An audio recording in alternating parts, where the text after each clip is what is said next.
I feel honored to be a part of this opening and just to see community come together.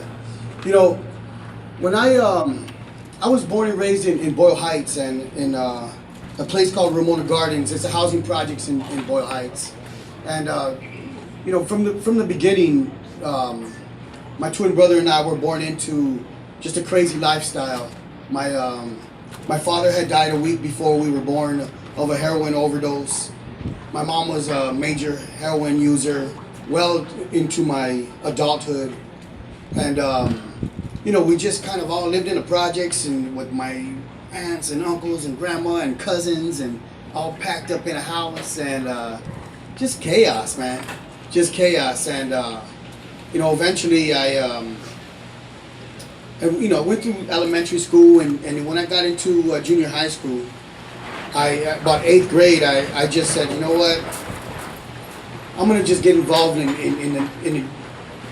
as I was growing up, there was a lot of gang stuff going on inside the house. All my family's from the gang, and from, you know, from the local gang. So I had a bunch of older homeboys and coming in and out, and drugs, and I seen this was like normal to me, and I would think that I would, you know, that I said, you know, I understand this gangster stuff, but I want something different. And as a youngster, I said, I remember I was in junior high school, and I tried to kick back with some other people that weren't gang members. And I said, we were school, you know, we were bused into the school.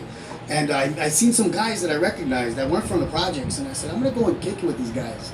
Hopefully, you know, I'd be able to. They had a lot of girls around them, so I kind of wanted to go with the girls and stuff. You know? And, but these guys, you know, they looked at me and they kind of like said, hey, man, you can't kick it with me.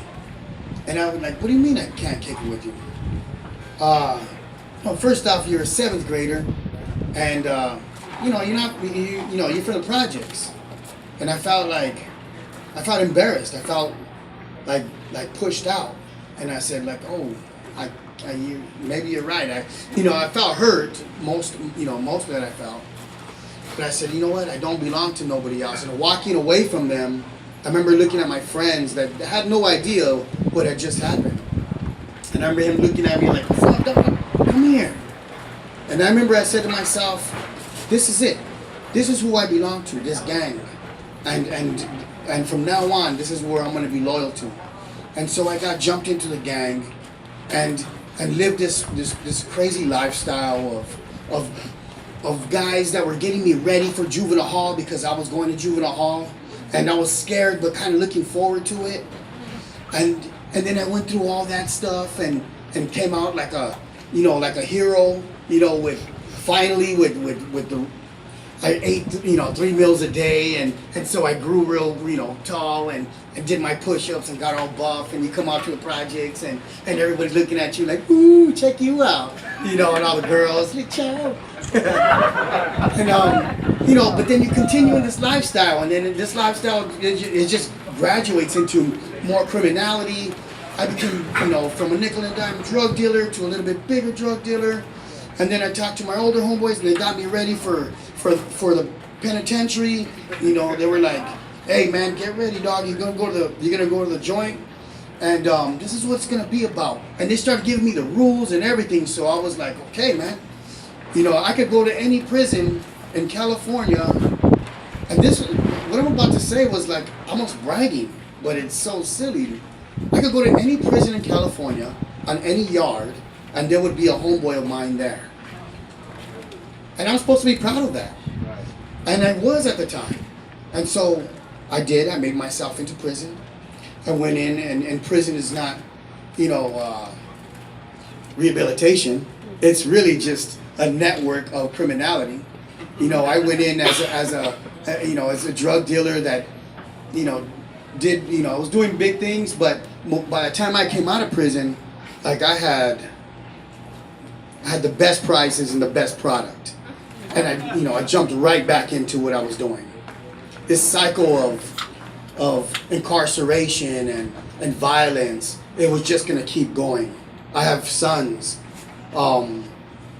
Eventually I came out, and I just, after a couple of years of craziness, I found myself in a spot where I said, hey man, I just started thinking. My grandfather was a gang member. My father was a gang member. I'm a gang member. My boys are gonna be gang members. Like, this is gonna keep on going. It's like a curse. I said, no, man, it's got to stop. How am I gonna do this? So I thought I could do it on my own and get a job and do this and that. But I had this anger in me, this fire inside of me, and it was hard to contain. I kept on getting busted,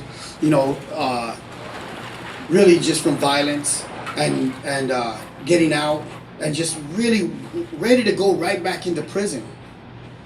And then a friend of mine said, hey, man, we were just talking, and he's a good friend of mine, so I could be able to open up, and I just I'm not a happy person, man, and my life sucks.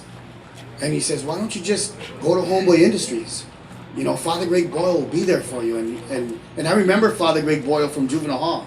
I had met him when I was a kid, and I was like, man, I remember that dude. I'm gonna go to Homeboy Industries. So I went, and I went into this place that, just everything was right. Father Greg was there, and I was able to see him and talk to him. And he's like, my son, where have you been? And I talked to him about my life, and he just said, I want you to work here. I want you to be with us. And at first I tried to argue with him, like, no, Father Greg, just send me to school or something. I don't know, do what you do. I don't need to be right here. And he says, no, I want you to be here. And then he says, God wants you to be here. And who's going to argue with God, right? So I said, then I'll be here then. And I didn't realize what I was getting myself into. I remember just all these little things. First off, of just being accepted by this community of different gang members and, frankly, a lot of my enemies. And I went in cautious. I wasn't gangbanging at the time, but you just never know. So I went in cautious, and I'm a cautious person regardless. And then I just started seeing what we call the magic at Homeboy Industries, and the love and the kinship inside this place. And then we started doing creative writing. I started writing about my story, my life, and then started connecting all the dots of my life. And I remember there was one thing that Father Greg had told me. He said, Hector, what made you get jumped into a gang? What made you get into a gang? And I said, well, the homies, I got my family from the neighborhood, it's like, it's just a thing to do, make money, cars, and I wasn't lying when I said that. I felt that. And then he said, let me tell you why you got into a gang. And I was, if it wasn't Father Greg, I'd be offended by somebody telling me why I got into a gang. What's this white guy gonna tell me, this white priest, gonna tell me about me getting into a gang? But I said, shut up, Hector. Just open your ears, man, and listen to what he has to say. And that's what I did. And he said, you got into a gang because you were running from something. You were running from your home. And as he's speaking to me, I kind of just went into my house and just watching my uncles coming in on PCP and my mom nodding out from heroin and just my aunt, a crackhead. And I remember just thinking to myself, in that spot, get me out of here. I just want to get out of my place. Sleeping like sardines in a front room. And then I said, you're right. I just wanted to run away. I wanted to get away from this. And then that's why I got into a gang. Because I was surrounded by other brothers that were going through the same thing. And they wanted to get away. And we did anything to get away. Let's just go get into an adventure. Let's go hit that neighborhood and rob these people and sell this to these people and just get me away from my home.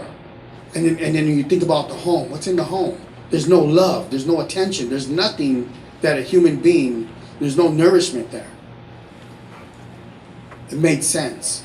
As I started to get into creative writing and look into my life, understand my anger, where it came from, and I'm not all the way there, but I'm still searching. I mean, I got to handle my anger and stuff, but you're just constantly learning to be the best you at Homeboy Industries. And I look at my brother's workshop, and I see the beginning of Homeboy Industries right here in the islands. I see the young brothers right here, and some of them cautious, some of them, the cautious ones were me, and some of them with big smiles because they understand what's going on. And I see a community right here, and I see this circle of kinship and companionship, just compassion, just here. And I think this is the beginning of a great thing. And I'm really proud. I'm really happy to be a part of this. And I can't wait for us to put our heads together and see what we could be able to do together. And it's just an honor to be here. And thank you guys very much for having us.